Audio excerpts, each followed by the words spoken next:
Muito bem, muito bem, muito bem. Deixa eu organizar tudo aqui bonitinho. Se você não me conhece, eu sou Patrícia Duarte, sou taróloga, terapeuta e faço aqui no meu canal do YouTube a leitura do livro Jung e o Tarô. Deixa eu mostrar a capinha aqui para vocês. Está aqui. Jung e o Tarô, um livro escrito pela psicanalista Sally Nichols, tá? Se você chegou aqui agora, eu estou no capítulo 12.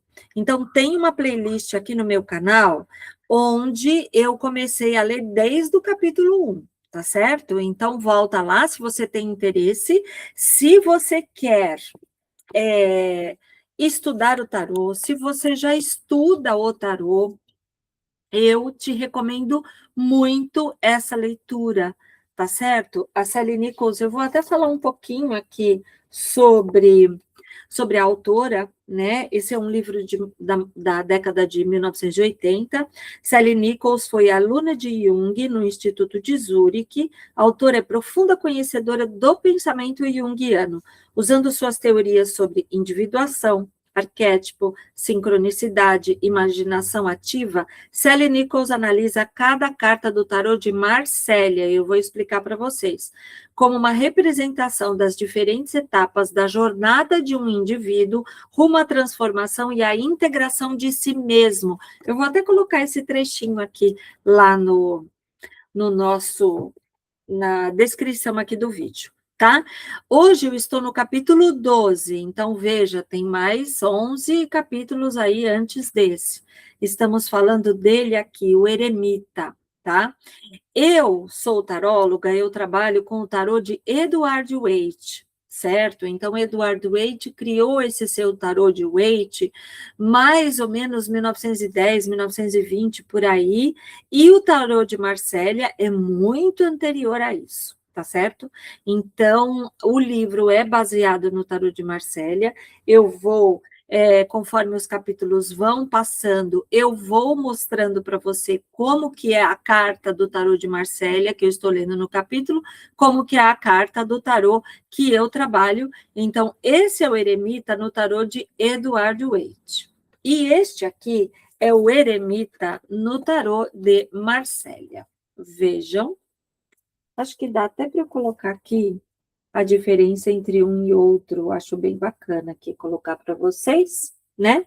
Então, agora eu vou começar a leitura do livro. Às vezes eu paro a leitura aqui para fazer algum comentário, tá bom? Então, vamos lá. Na terminologia junguiana, o eremita representa o velho sábio arquetípico. Deixa eu virar aqui meu computador, melhorou. Como Lao Tzu, cujo nome significa velho, o frade aqui retratado personifica uma sabedoria que não se encontra em livros. O seu dom é tão elementar e perene quanto o fogo da sua lâmpada. Homem de poucas palavras, vive no silêncio da solidão, o silêncio de antes da criação. Somente a partir do qual uma nova palavra pode tomar forma. Muito bom.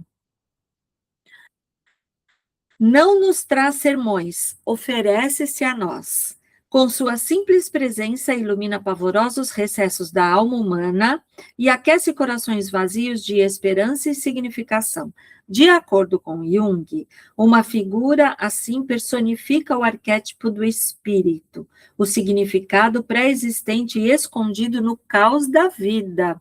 Ou seja, qual é o significado presente no caos da vida? A pura sabedoria, né? A sabedoria genuína, a sabedoria universal, né?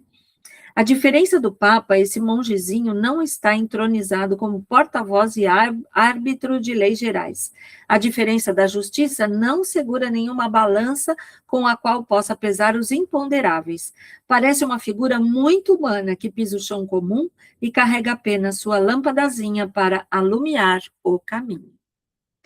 Como o louco é um andante e o seu capuz de monge, protótipo do barrete do louco, liga os dois como irmãos em espírito. Mas o passo do velho viajante é mais comedido que do jovem louco, e ele não olha por cima do ombro. Aparentemente já não precisa pensar no que fica para trás. assimilou as experiências do passado, nem lhe é mister enquadrinhar horizontes distantes, procurando potencialidades futuras. Parece contente com o presente imediato. Então, a carta traz aí uma certa serenidade, né? Aqui no tarô de Waite, o eremita, ele está olhando mais para o caminho, ou lá para baixo da montanha, se ele estiver no alto de uma montanha, né? Depois a gente vai comparar de novo com o eremita aqui do tarô de Marcelle, ele já tem uma visão mais ali adiante, né? Seus olhos estão bem abertos para recebê-lo, acabei de comentar isso. Seja lá o que for, aprendê-lo-á e lidará com ele de acordo com a sua própria iluminação. Sua lâmpada parece um símbolo adequado para a introvisão individual do místico, enquanto a ênfase principal do Papa reside na experiência religiosa sob as condições prescritas pela Igreja. O eremita nos oferece a possibilidade da iluminação individual como potencial humano universal. Uma experiência não limitada a santos canonizados, mas colocada até certo ponto ao alcance de toda a espécie humana. Então, quem sabe a gente lá pelos idos dos nossos 70, 80, 90 anos, não seremos como o eremita do tarô, né? A chama que o eremita segura poderia representar o espírito quintessencial inerente a toda a vida. Aquele âmago central de significação, que é indefinível quinto elemento a transcender os 4 elementos da realidade mundana. 4 elementos: fogo, água, terra e ar.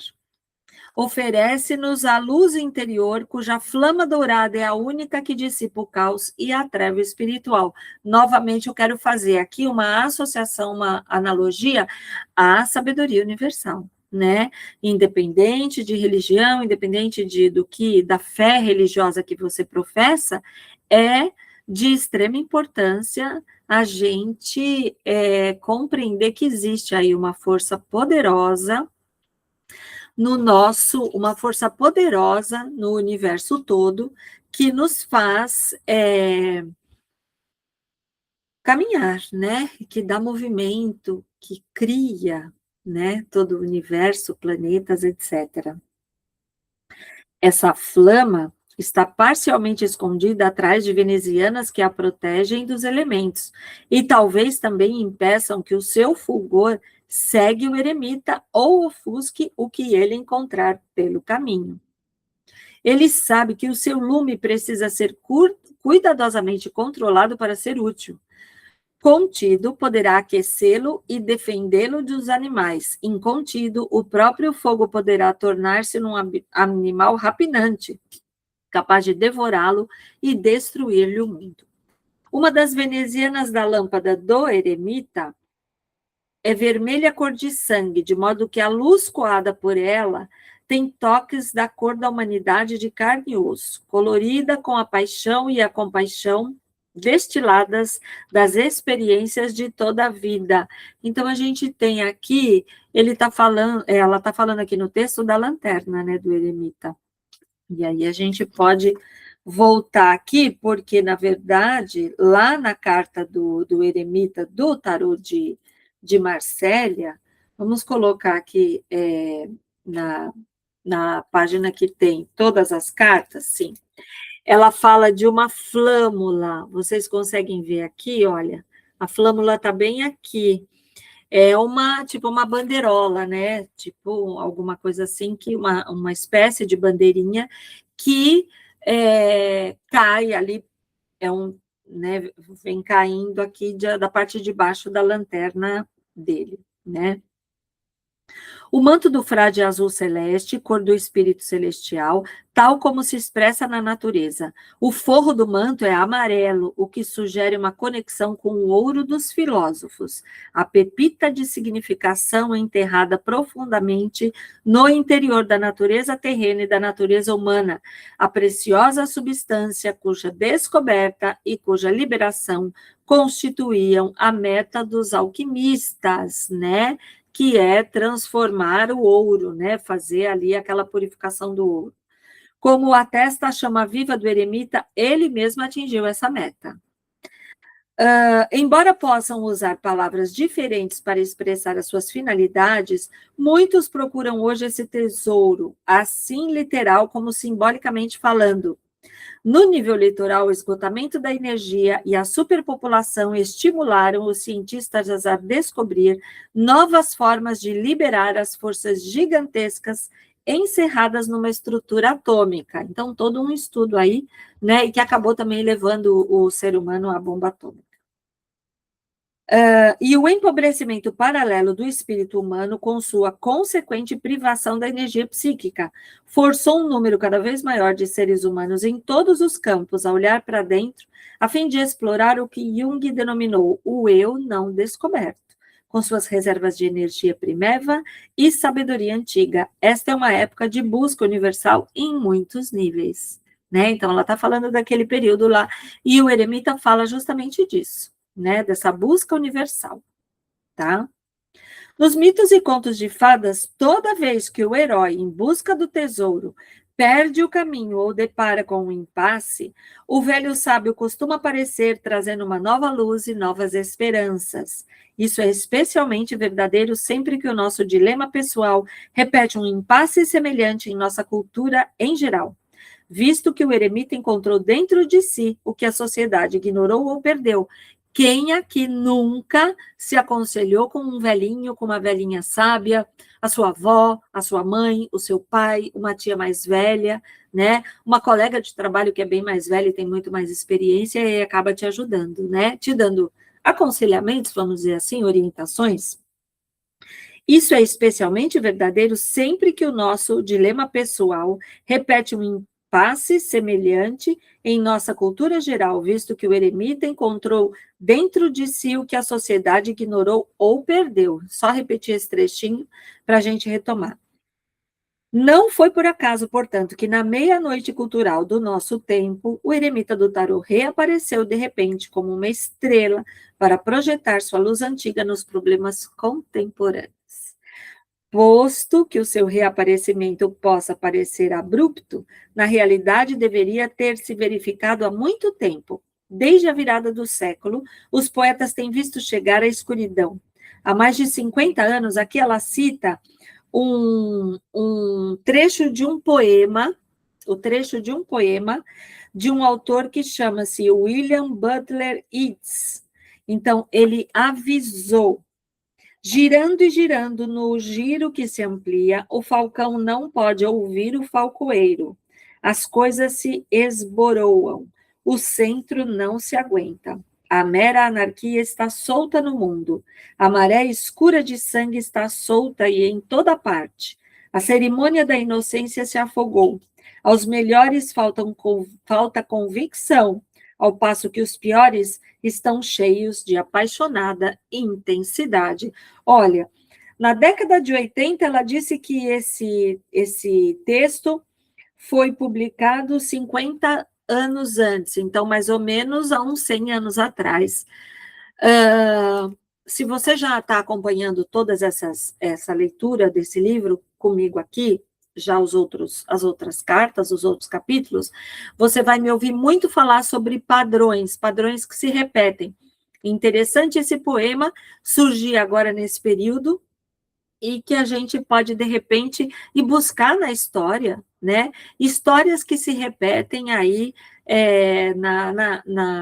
situações que se repetem na história da humanidade, né? Vamos continuar, então. Que melhor descrição do nosso dilema presente? Os infames horrores de Watergate, da nossa história exterior, não foram mais do que minúsculas ondulações no mar de confusão e irritação, em que o espírito interior do homem em toda parte foi engolido. Afogou-se com efeito a cerimônia da inocência e a anarquia está solta no mundo. Como Yeats previu, o desastre já não é tão só uma questão de ganância e de cobiça de poder. Estas são preocupações periféricas. É o centro, que já não se aguenta mais. Alguma coisa está inteiramente morta no âmago da vida. Estamos vazios de significação. Se ela escreveu isso no período mais ou menos de 1980, imagine hoje em dia, 40, quase 50 anos depois, né? 45, 46 anos depois. Estamos aqui em 2026 passando pelas mesmas questões. De acordo com Jung, o anseio de significado é o primeiro motor através de cujo ímpeto nascem todos os demais aspectos da psique, incluindo a própria consciência do ego. A diferença de Freud, que afirma ser o anseio de identidade, um derivativo da libido sexual, e Jung acreditava que o impulso para o significado existe desde o nascimento como um instinto na psique humana. Para ele, o homem de seu natural é um animal religioso. Se aceitarmos essa premissa, tornar-se-á cada vez mais claro que a presente desvitalização do simbolismo religioso convencional, ligada ao colapso da estrutura da família, nos deixará um vazio insaciável no mesmo centro do nosso ser. Não é muito para admirar que sejamos presa de falsos deuses e que a nossa intensidade apaixonada não usada esteja a serviço do diabo. Visto a essa luz, Watergate e até o fascismo tornam-se alarmantemente compreensíveis. Cada um com seu ponto de vista, né? Vamos seguindo aqui. A necessidade predominante do homem é sentir apaixonadamente alguma coisa, encontrar significado e propósito como parte de um desígnio grandioso que transcende as meras preocupações do ego, dedicar a vida e as energias a serviço de uma autoridade mais alta. Como é sabido, começamos por força a jornada em busca da autoridade mais alta. Não, perdão, desculpa, vou retornar aqui. Como é sabido, começamos por força a jornada em busca de consciência, projetando essa autoridade em figuras exteriores do nosso meio. O pai, o presidente, o rei, o imperador, o papa, o padre, o juiz, o guru, etc. Na série do tarô até agora, seguimos o herói à proporção que ele experimentava algumas dessas figuras arquetípicas em sequência. Agora, se lhe depara o eremita, se você estiver aberto à mensagem do frade, diz ela, seguir-lhe-á o exemplo, começando por descobrir e alimentar sua própria centelha interior, como fez o eremita. Se estiver pronto para observar e prestar atenção, o velho sábio poderá ajudá-lo a encontrar a sua própria lâmpada. Mas se ainda não estiver maduro para a mensagem do eremita, poderá interpretá-la mal. Como observamos em conexão com outras figuras do tarô, uma das formas de compreender mal o significado de um personagem arquetípico dessa natureza é encarar a figura mais literal do que simbolicamente. No caso do eremita, por exemplo, o herói pode deixar crescer a barba, vestir o traje e as sandálias do monge e partir. Talvez para alguma terra distante, em busca de um guru, no qual possa projetar a sabedoria perfeita e a iluminação. Ou poderá encontrar à mão um guru já pronto e já equipado, com um grupo de seguidores, vestidos do mesmo jeito e em cujas fileiras ele se integra. Não encontrando ninguém quem projetar, o velho sábio, o herói desesperado, pode arrojar o seu jovem e inexperiente eu no papel do velho arquetípico. Se isso acontecer, o próprio buscador iniciará um culto e atrairá seguidores.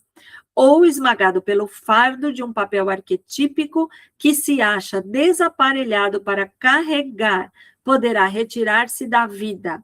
Iremos, então, descobri-lo sentado de pernas cruzadas na praça pública, com os olhos distantes e vazios, como os de qualquer estátua petrificado, excluído da humanidade e da responsabilidade humana normal.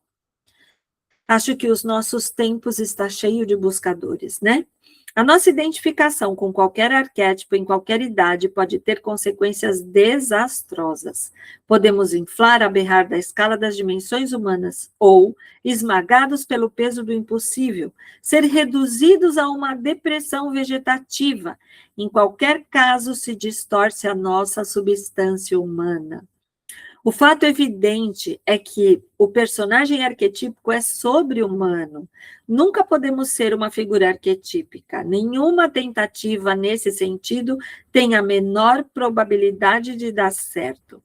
Lembre-se, o arquétipo, só para resumir, de uma forma bem popularzona, é um modelo ideal de um comportamento ou de um tipo humano, né? Mas que não seria o arquétipo em si, não é humano, mas seria assim, um modelo de comportamento, né? Mas assim, de uma forma bem grotesca, certo?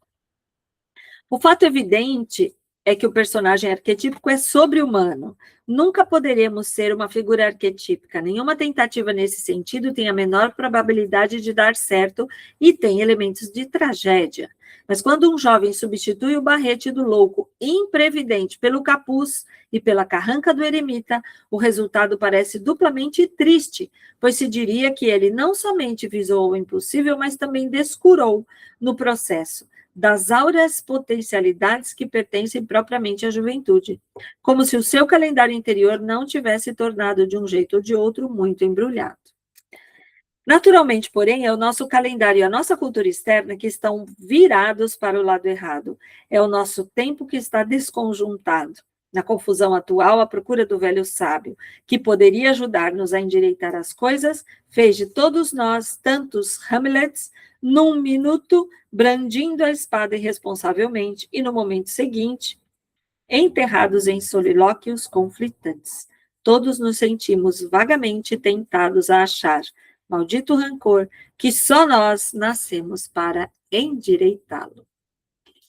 Continuo reforçando aqui. Se ela está falando isso na década de 1980, imagine o que ela diria agora se ela fosse escrever esse livro.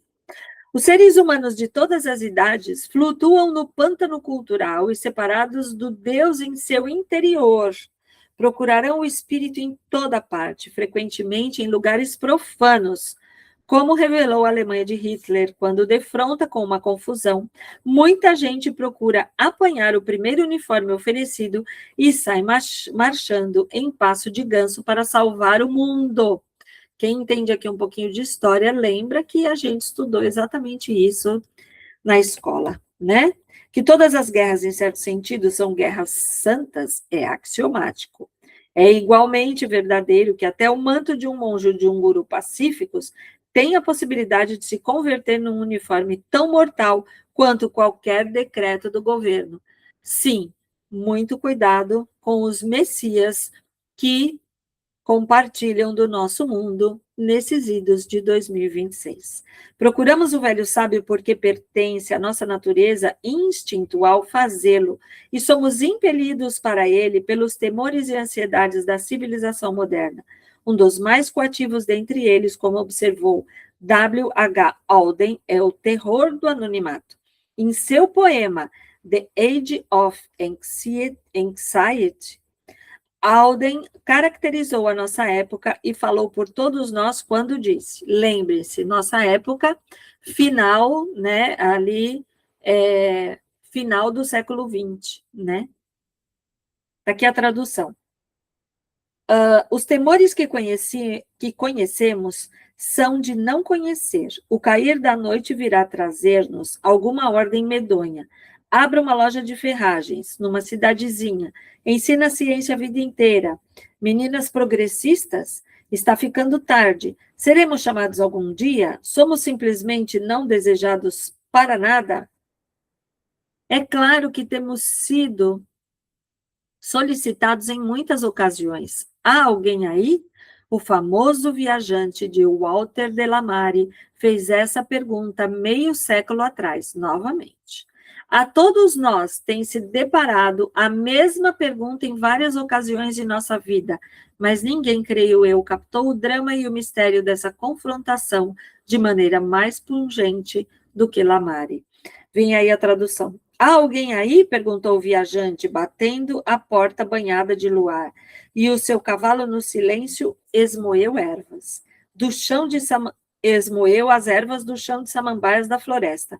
E um pássaro ergueu-se, voando da torre acima da cabeça do viajante. E ele bateu a porta pela segunda vez. Há alguém aí? Perguntou. E ela continua, mas ninguém respondeu ao viajante. A diferença de T.S. Eliot, que nos retratou como homens ocos, incapazes de resposta, Delamare viu a nossa casa interior cheia de uma multidão de ouvintes fantasmas que ouvem o viajante bater, mas não respondem à batida. Podemos vê-los claramente encolhidos, silenciosos na sombra, entanguidos de medo, não muito diferentes de muitos citadinos de hoje, que se recusam a responder ao grito de um estranho nas ruas, com medo de se verem envolvidos. Continuamos passando pelo mesmo problema. Há alguém aí? Talvez o eremita barbudo acima retratado tenha voltado para oferecer-nos outra oportunidade de responder à pergunta, enquanto segura a lanterna bem no alto e perscruta a escuridão. Se nos defrontássemos na realidade com uma figura dessa natureza numa noite escura, poderíamos deter-nos no meio das sombras a observá-la antes de identificar-nos. Um olhar dirigido aos olhos bondosos do velho monge nos diz que ele não se arrastou penosamente pelos séculos fora, para nos fazer sermões, nem para repreender-nos pelos nossos malfeitos. Percebe-se que ele realmente deseja saber quem está lá, quem está aí. Se é que alguém lá está, e que aceitará qualquer resposta que estivermos prontos para dar-lhe, até o silêncio, se isso for tudo o que tivermos para oferecer-lhe. Seus olhos parecem impávidos e calmos, cheios de assombro, bem abertos. Podemos imaginar que ele tem a mente e o coração igualmente abertos. Sua expressão parece combinar o assombro dos olhos arregalados da infância com a paciência da experiência. Então, vamos lá. A gente está falando do eremita. Olha ele aqui, se você é tarólogo, né? É taróloga, trabalha com tarô de Marsella. Aqui está ilustrado, mas nós temos também o nosso companheiro, o eremita, certo? Do tarô de Edward Waite. Vamos continuando aqui o nosso texto. De muitas outras maneiras, também o estranho parece encerrar aspectos dos dois polos opostos do ser. A barba e a lâmpada sugerem saber e espírito masculinos, o ardente yang, o polo positivo da energia. Não obstante, os mantos ondulantes e o comportamento delicado indicam um estreito parentesco com o escuro yin, a natureza feminina terrena. Como São Francisco, ele deve sentir uma íntima e eterna relação com o irmão Sol e a irmã Lua, e com todos os pássaros e animais. No entanto, ao mesmo tempo, esse eremita deve ter a força de um Santo Antônio para resistir às miríades de diabos, monstruosas aberrações do espírito humano que assaltam o homem na solidão.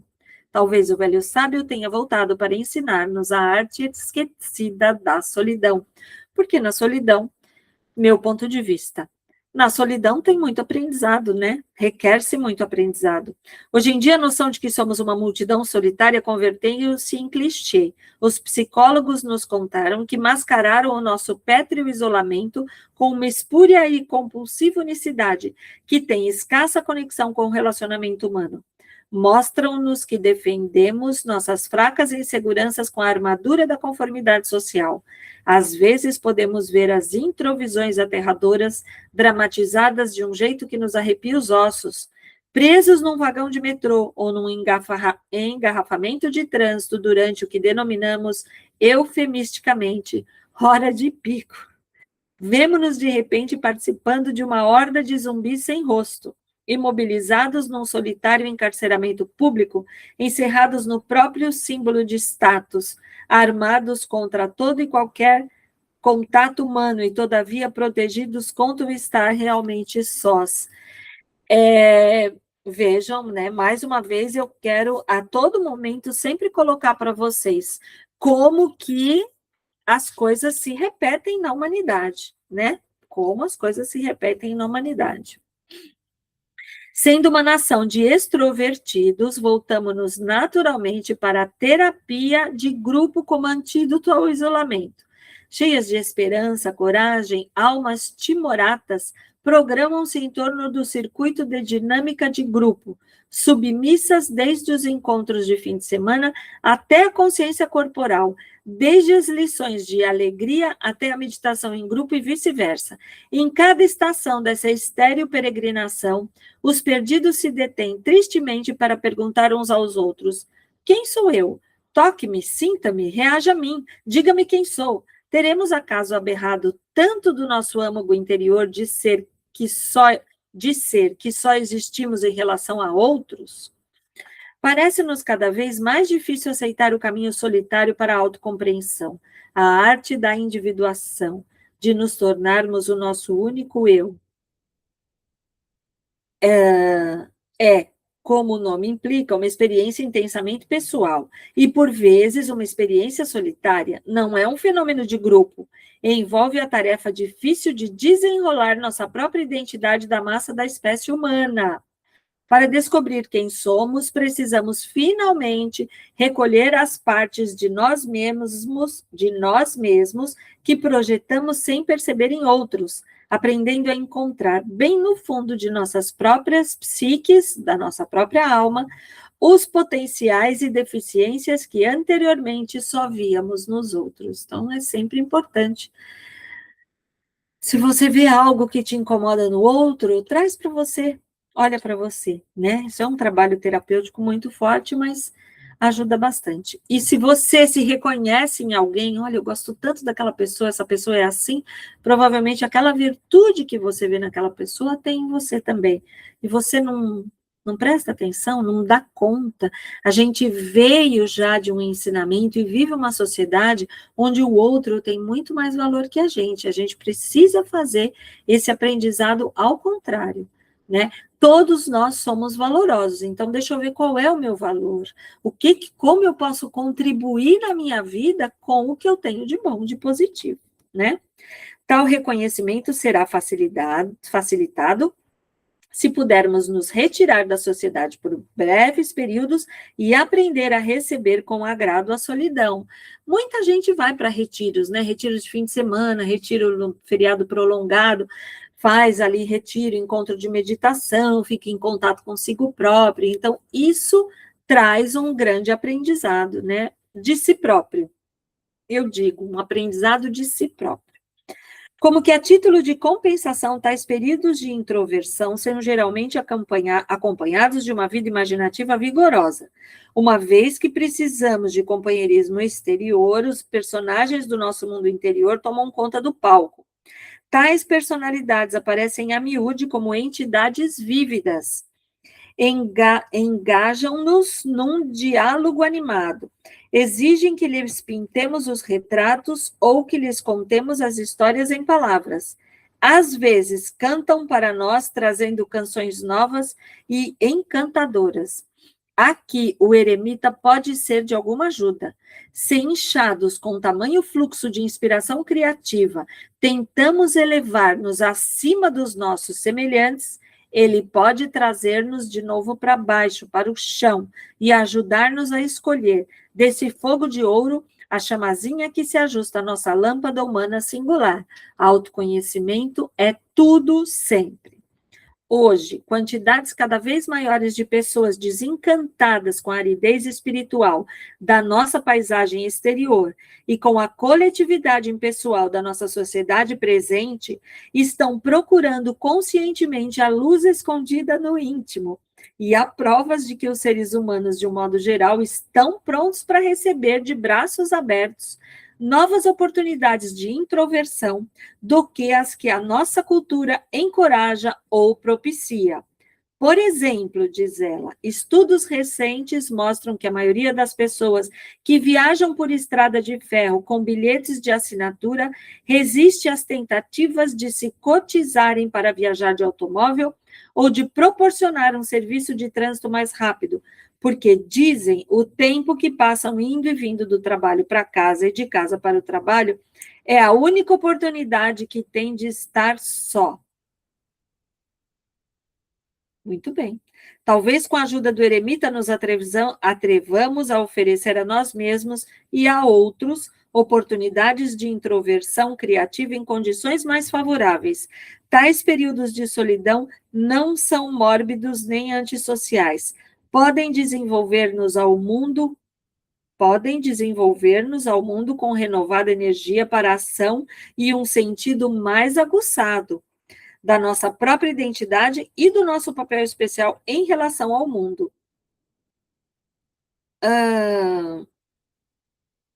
Muito bem. Aqui ela faz um comparativo, né? As pessoas que preferem andar de metrô, andar de trem, né? Ao invés de andar sozinhas de carro, né? É isso aí.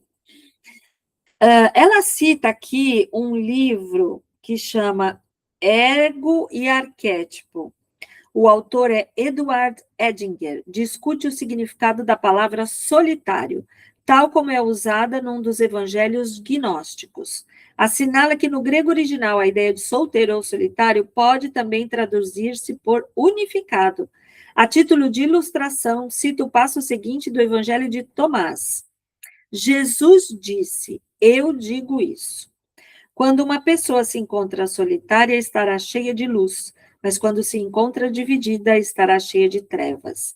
Inevitavelmente, porém, quem quer que consiga esse tipo de unidade interior, precisa pagar o preço prometeico da solidão, da culpa e do sofrimento. Em As Relações entre o Ego e o Inconsciente, Jung amplia a ideia da seguinte maneira. Então, vamos lá, eu vou ler um pequeno trecho de um livro de Jung que ela cita aqui. O livro do Gênese representa o ato de nos conscientizarmos como a quebra de um tabu, como se a aquisição de conhecimento significasse que uma barreira sagrada havia sido impiamente superada. O Gênesis, sem dúvida, está certo, visto que cada passo no rumo da consciência maior é uma espécie de culpa prometeica. Através da compreensão, o fogo dos deuses, em certo sentido, lhes é roubado, o que quer dizer que algo pertencente aos poderes inconscientes foi arrancado às suas conexões naturais e subordinado à escolha consciente. Então, uma energia que sai do inconsciente vai para o consciente. O homem que usurpou o novo conhecimento sofre uma transformação ou alargamento da consciência. E é assim, gente, se você nunca estudou Jung, nunca procurou investigar aí os estudos de Jung, ou se você é psicólogo e conhece bem, eu tenho para te dizer o seguinte: sempre que alguém fala, hoje em dia é muito comum, expansão da consciência, a expansão da consciência é um processo simples, entre aspas, porque é no próprio indivíduo, é quando Jung fala da individuação. Algo que está no inconsciente, você traz para a consciência, ou seja, você toma contato com aquilo que veio do seu inconsciente, e isso expande a sua consciência. Lógico, se você traz uma informação de um lugar para o outro, aquilo para onde foi aquela informação fica mais cheio, tem mais informação, certo? Então, há uma expansão. Então, é exatamente isso que se chama expansão da consciência. Deixa eu só ver onde eu parei aqui. Sim, onde ele está falando. Pertence, através da compreensão, o fogo dos deuses, em certo sentido, lhes é roubado. O que quer dizer que algo pertencente aos poderes inconscientes foi arrancado às suas conexões naturais e subordinado à escolha consciente. O homem que usurpou o novo conhecimento sofre uma transformação ou alargamento da consciência, que já não se parece com a dos seus semelhantes. A pessoa que vai criando consciência de si mesma, entrando em contato com todo o seu inconsciente, com tudo que é possível que se conheça, e que vai buscar a psicanálise, a psicologia, a psicoterapia, um estudo da alma humana, um estudo da psique humana, ele, obviamente, ele vai estar num grau de conhecimento, num grau de consciência expandida maior do que seus familiares, alguns amigos e por aí vai, né? Elevou-se, por certo, acima do nível humano do seu tempo. Aí ele põe entre parênteses, e entre aspas, será como Deus. Mas ao fazê-lo também se alienou da humanidade. A dor da solidão e a vingança dos deuses. Uma forma de expressão, né? Mas que o que ele quer dizer com isso? Quanto mais você busca um autoconhecimento, quanto mais você conhece de si, quanto mais informações saem do teu inconsciente por uma natureza muito sábia, que permite que você entre em contato com aquilo que está no teu inconsciente, porque você está pronto para isso, com certeza algumas pessoas vão te isolar, tá? Com certeza. E aí é quando ele fala, a dor da solidão é a vingança dos deuses, né? Porque ele coloca, será como Deus, entre aspas, entre parênteses, ou seja, e aí sofre uma vingança porque fica na solidão e sai ali do convívio social, vamos dizer assim, né? E aí a autora continua. Como Jung esclarece a Lures, a alienação experimentada pelo solitário não supõe uma alienação da sua substância humana. Significa simplesmente que ele já não permanece contido na participação mystique, a primitiva inconsciência partilhada pela massa da espécie humana. Porque tem, né, o chamado inconsciente coletivo, mas a pessoa que vai tomando consciência de si, ela vai se tornando uma pessoa diferenciada e fica, assim, um pouco isolada. Ou muito isolada, né? Depende do meio que ela vive. Uma pessoa nessas condições não precisa permanecer fisicamente afastada do mundo e dos seus problemas. Ao contrário, tendo atingido uma segura unidade interior, pode sentir-se mais capaz de expor-se ao caos dos eventos atuais, com menos temor de ser confundido por eles ou submerso na predominante inconsciência da massa. Idealmente, uma pessoa assim continuará a ser envolvida na vida, mas de um novo modo. Então, é importante, se você está num processo de autoconsciência, de autoconhecimento, de expansão da consciência, que você possa trazer esse seu despertar para que você possa se colocar no mundo de uma forma diferente. Até porque, por ressonância, quem está no seu convívio começa também a ver as coisas de um outro ponto de vista, né? Aí a gente pode pular para uma próxima carta de tarô, mas ainda não é o momento. Então, vamos continuar aqui. Idealmente, uma pessoa assim continuará a ser envolvida na vida, mas de um novo modo, que esse envolvimento renovado na vida não precisa manifestar-se necessariamente em palavras ou atos capazes de abalar o mundo, é encantadoramente descrito nessa ilustração. Ela põe aqui o eremita Zen, executando jocosamente tarefas caseiras, tá? E ela vai descrever aqui. É uma figura que eu vou mostrar para vocês depois, mas não dá para ver direito, tá? Nem eu aqui ao vivo não consigo ver. Enfim. Eremita Zen, executando jocosamente tarefas caseiras. Aí ela diz, a mim se me afigura que esses mongezinhos têm alguma coisa importante para contar-nos a respeito do possível significado da verdadeira individuação. Conquanto novas introvisões possam trazer consigo novas ideias e novas oportunidades, no âmago da autopercepção reside essencialmente a capacidade de cada qual aceitar a própria vida, por mais simples e despretensiosa que seja, e executar-lhe as tarefas necessárias de maneira prosaica. Pessoalmente, diz ela, acho muito mais fácil fazer pronunciamentos sentenciosos do que varrer o chão e lavar os pratos de modo cômico.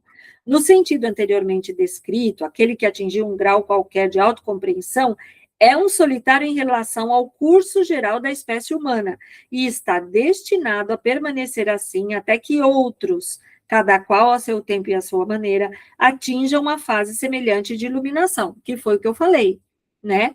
Se você está nesse caminho, se você já se percebe, né, com mais consciência do que você tinha antes, então você pode, através dessa sua introvisão, caminhar com as outras pessoas, e essas pessoas ao seu redor, nem que seja por ressonância, pode acreditar, elas vão se modificar.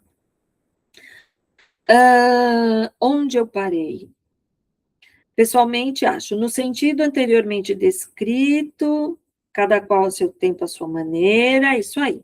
Até mais eremita, diz Jung, a própria espécie humana, pois em virtude da sua capacidade única de consciência está sozinha nesse planeta, separada de todas as outras criaturas vivas por suas diferenças psíquicas em relação a elas. Jung descreve dessa maneira a situação do homem. Agora ela vai colocar aqui outro trecho de um texto de Jung. Nesse planeta, ele é um fenômeno único que não se pode comparar com mais nada.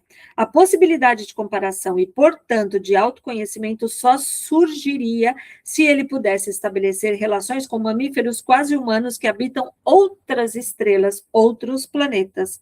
Os graus diferentes de autoconhecimento dentro da própria espécie são de pequena monta comparado com as possibilidades que se abririam graças a um encontro com uma criatura de estrutura similar, mas de origem diferente. Olha aí. Até então, o homem terá de continuar a parecer um eremita. Ou seja, o que ele está dizendo é que é 1 em 1 bilhão, talvez, que consegue ter essa percepção e realizar todo esse processo. Mas que a gente não desanime por causa disso. Vamos nos apropriar dele aqui, ó. Faça uma meditação com ele, observe bem as características da carta, se você trabalha com tarô, ou se você é estudioso do tarô, e vamos continuar seguindo a nossa caminhada. Só quero mostrar aqui, então, o eremita Zen. Vejam que não dá mesmo, tá? A mim me parece uma figura de alguém que está sorrindo e tem uma vassourinha na mão. Pode ser isso, tá? Então, vamos continuar aqui, que acho que a gente está próximo do final. Eu não dei pausa, eu não vou cortar esse vídeo, vamos continuar aqui. Se as nossas explorações do espaço externo nos acabarão colocando ou não frente a frente com criaturas humanoides cuja introvisão pode ampliar ainda mais nossa atual abertura limitada da percepção, ainda precisa ser comprovado. Os comentários de Jung indicam que uma confrontação desse gênero pode ser um grato auxílio para uma consciência maior, ou seja, se a gente tivesse constantemente um contato imediato de um terceiro grau, aí poderia ser que a espécie humana avançasse bastante. Tradicionalmente, a espécie humana, ao defrontar com um impasse em sua evolução consciente, tem erguido os olhos para os céus em busca de salvação. Antigamente, essa ajuda era experimentada com a divina intervenção de um Deus, ou de um Salvador, semelhante a um Deus, que desceria milagrosamente do firmamento. Hoje, o arquétipo do Salvador pode ser projetado nos tripulantes do disco, criaturas humanoides de consciência presumivelmente superior, que alguns imaginam estar pairando sobre nós como anjos da guarda, à espera do momento propício para descer e iluminar a nossa treva, ou, de repente, como alguns acreditam, que podem acender a luzinha do celular e fazer contato com os ETs para os ETs salvarem certa região do planeta. Mas se com efeito tais criaturas existem, só o advento delas obviamente não poderá nos salvar. Como a história tem demonstrado, um salvador, na melhor das hipóteses, só pode nos ajudar a encontrar meios de nos ajudarmos a nós mesmos. Destarte, enquanto alguns se precipitam no espaço a fim de investigar a realidade de objetos circulares mágicos que tragam o velho sábio encarnado em formas novas e estranhas, os demais, como nós, que ficamos aqui no planeta Terra, minhas palavras, podem voltar a atenção para o espaço interior em busca dos equivalentes arquetípicos dessas imagens, pois são eles as forças propulsoras por trás da nossa procura interior e são, de fato, sua eu não sei falar francês, não. Raison d'être. Muito bem. Em Flying Saucers, a Modern Myth, Jung discute extensamente o significado psicológico do nosso atual interesse pelos OVNIs.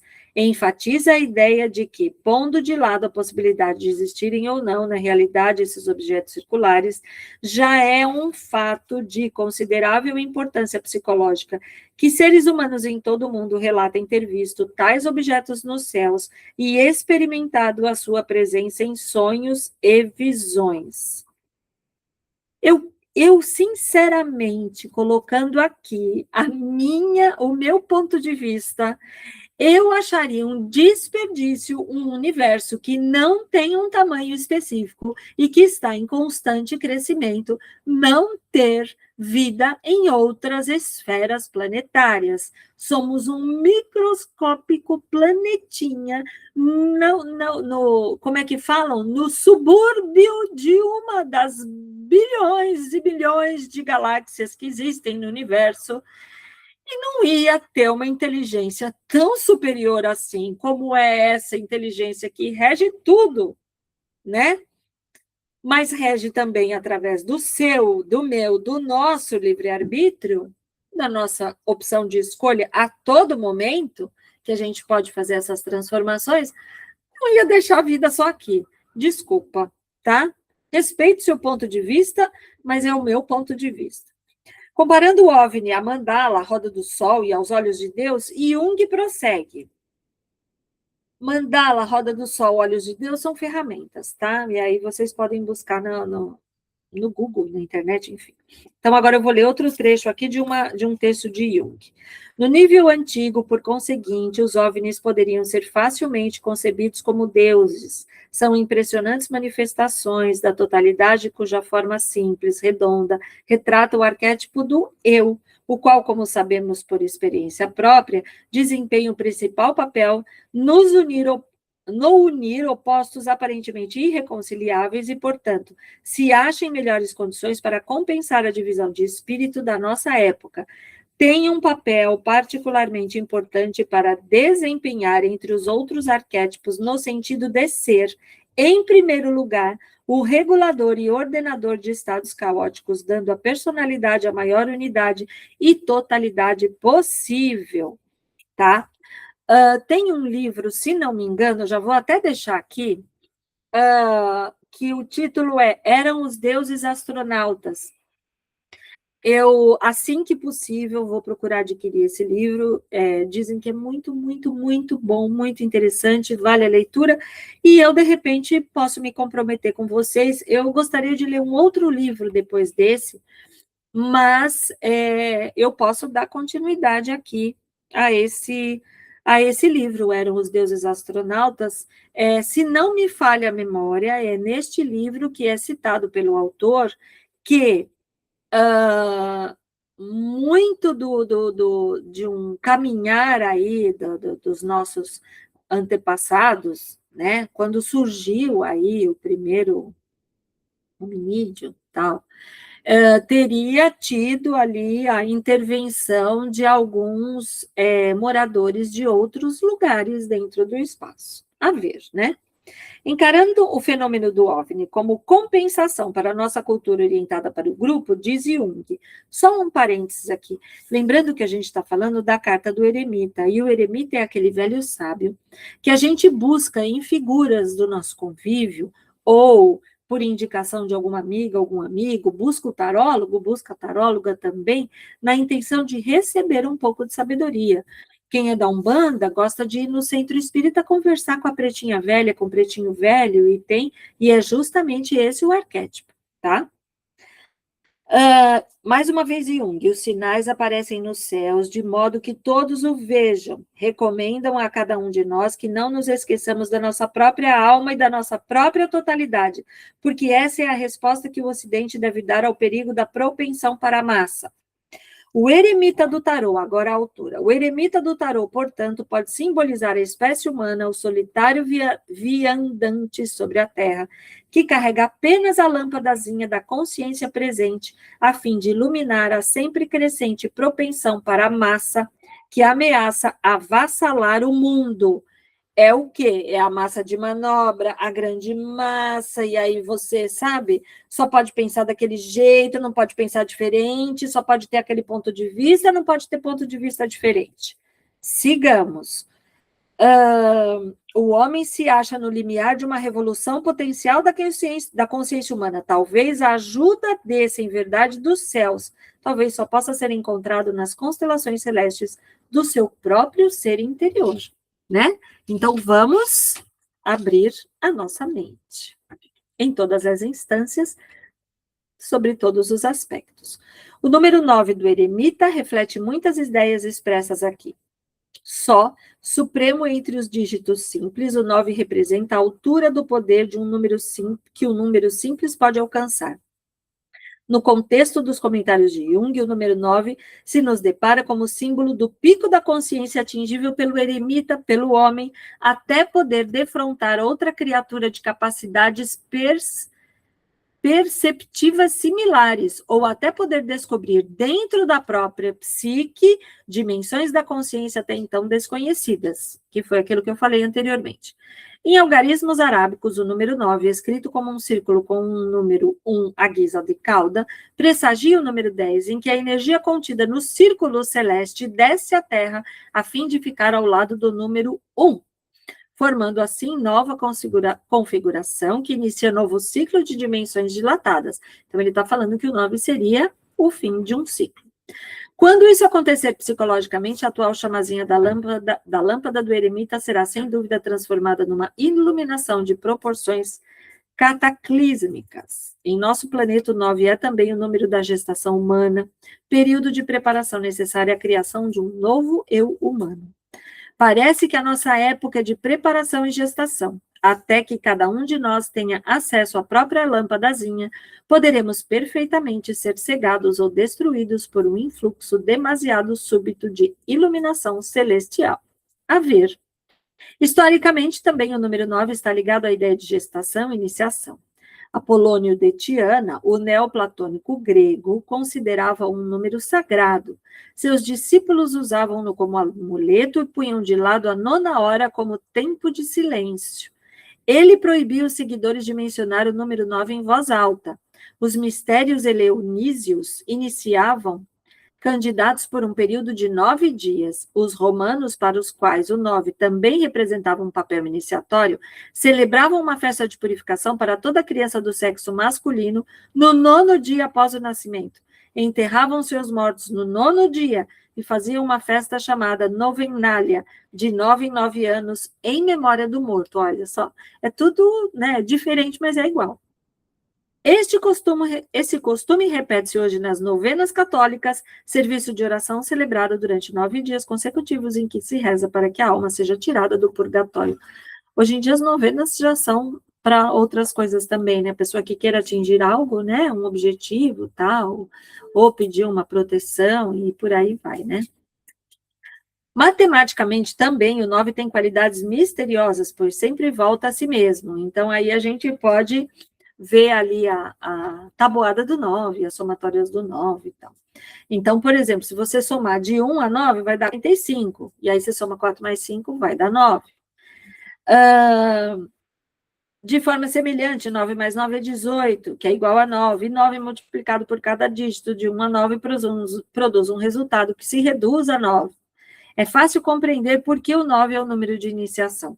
Simboliza a própria jornada do iniciado rumo à autocompreensão, sejam quais forem as circunstâncias em que se exceta a jornada e sejam quais forem as experiências que possa encontrar pela frente, o iniciado também precisa, no fim, voltar a si mesmo. Estamos falando do número 9, estamos falando do arcano do eremita, que é um sábio dentro do tarô. E até então, a gente já está perto do fim aqui do nosso capítulo, estamos falando sobre sabedoria, né, em todos os sentidos aí que a grande autora aqui nos orienta. Mas, já que foi citado o número 9, vamos lembrar que no tarô o 9 sempre vai simbolizar uma crise positiva. O que é uma crise positiva, se não isso que ela acabou de falar?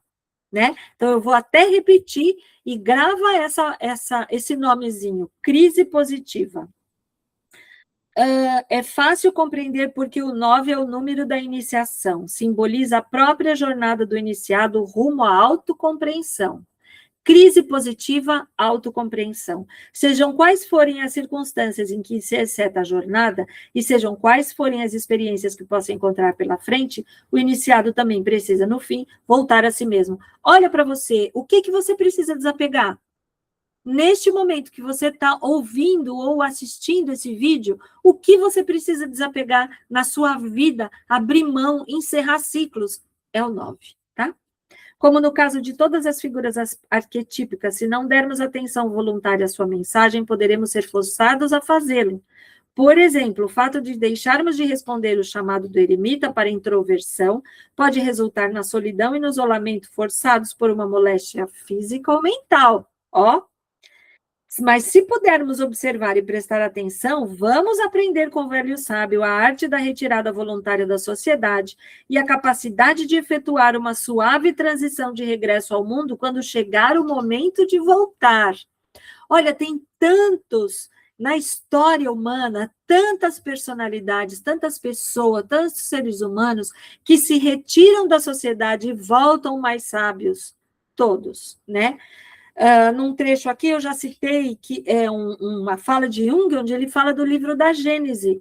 No livro da Gênese, Moisés, se não me engano, acho que é nesse livro, eu não entendo muito de Bíblia, mas vamos lá. Moisés sobe o monte, e quando ele volta, ele já volta barbado e envelhecido, né?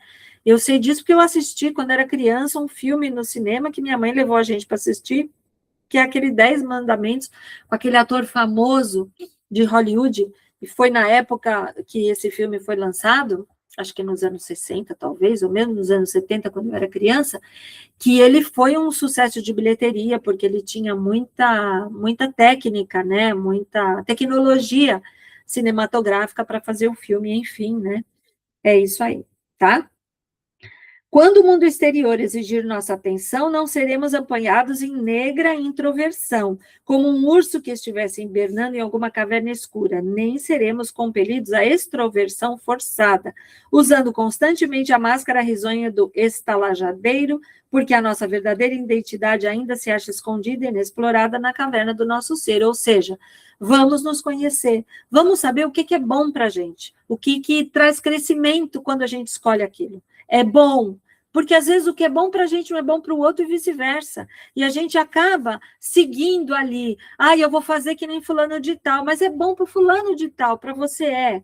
Busca esse conhecimento para você saber disso, entendeu? Vamos seguindo aqui. O modo com que o eremita de Marcelle está retratado enfatiza-lhe a capacidade de operar uma transição suave entre a partida e o regresso. Embora seja um solitário, usa o hábito de uma ordem religiosa, com a qual evidentemente mantém contato e é pintado a caminho, o que põe em destaque sua capacidade de mover-se com facilidade entre os dois mundos. Importante, porque nós somos medianeiros e a gente vive em várias dimensões, dimensão física, dimensão emocional, dimensão espiritual, dimensão mental e demais dimensões, né? Assim como o ritmo do sopro da vida se mede pela inalação e exalação alternadas, assim também a necessidade de introversão segue um modelo rítmico semelhante. O eremita é um mestre em ajudar-nos a descobrir nosso próprio pulso particular. O modo com que o seu cajado curvo e as suas roupas ondulam juntos sugere um ritmo tão natural quanto respirar. Os passos pacíficos do frade lhe traduzem o ritmo sereno das meditações. Visto a luz semicerrada do devaneio, o eremita parece mover-se com firmeza. O movimento da partida contém em si mesmo o gesto do regresso. Dir-se-á que ele nos está dizendo que a vida é um processo, não um problema, que tal é uma jornada, não uma meta. E ainda não acabou, continua aqui. Buda disse, vamos às palavras de Buda, o mundo é uma ponte, atravesse-a, mas não construa uma casa sobre ela.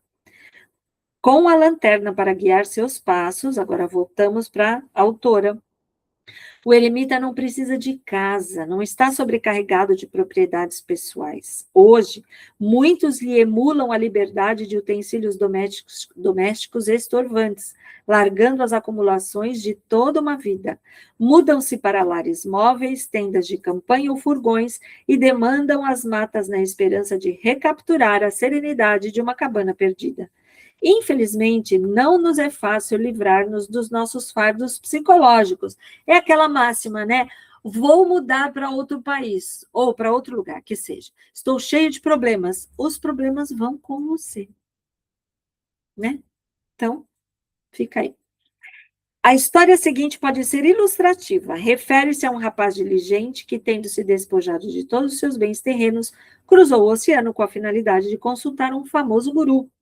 Ó mestre, começou o sincero e buscador sem fôlego. Estou envergonhado por não lhe haver trazido nenhum presente, mas é que agora vivo de mãos vazias. Eu sei, disse o sábio pachorrento. Ponha-o no chão, filho, ponha-o no chão. O eremita, sem dúvida, é um sábio assim. É evidente que a sua lâmpada penetra antes a treva espiritual do que a temporal, pois o céu acima dele está claro e sem nuvens. A sua introvisão atravessa completamente nossas divisões arbitrárias de espaço e tempo para revelar o padrão significativo do agora sempre presente.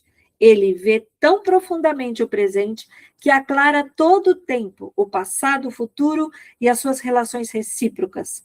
Que esse sábio como Merlin possui o poder mágico do vidente de dominar o enigma do tempo é corroborado pelo fato de que ele, em alguns baralhos mais velhos, segura uma ampulheta e recebe o nome de O Tempo. É verdade.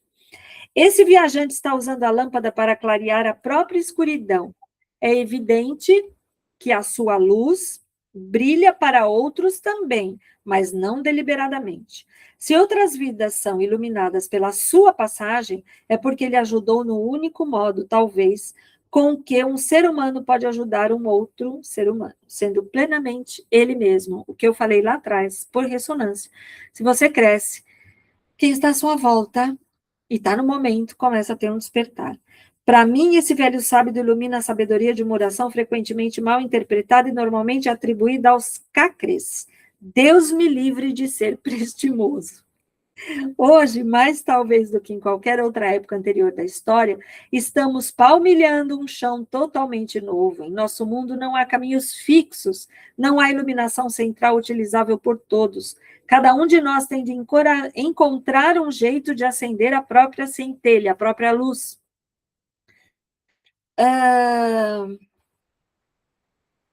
Como o demonstra a história, não podemos depender de figuras de autoridade lá em cima para nos fornecer respostas iluminadoras às perguntas da vida. Recentemente, nós, o povo deste mundo civilizado, temos-nos quedado sentados sem saber o que fazer diante das telas da televisão, hoje em dia, celular, computador, vendo amedrontados sagas da vida real de corrupção e derrota, depressão e revolução que ultrapassam todos os limites sociais, políticos e nacionais, invadindo nossas complacentes salas de estar, casa, quarto, escritório, para tocar-nos a consciência e espertar-nos o espírito. Qualquer semelhança com os dias de hoje é mera coincidência. Só que não. Durante esse tempo, o eremita pode ter estado nos bastidores esperando a sua deixa para dar um passo à frente. Talvez a escuridão esteja começando a dissipar-se, de modo que a mensagem silenciosa do eremita pode brilhar mais clara para todos nós. Cada um de nós tem de descobrir a própria luz interior.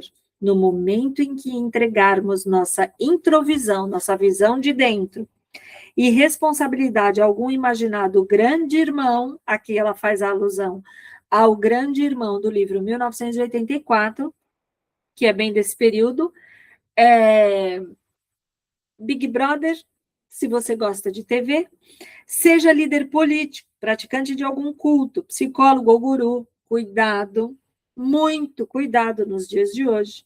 Teremos perdido a nós mesmos, a nossa identidade cultural e a nossa própria humanidade.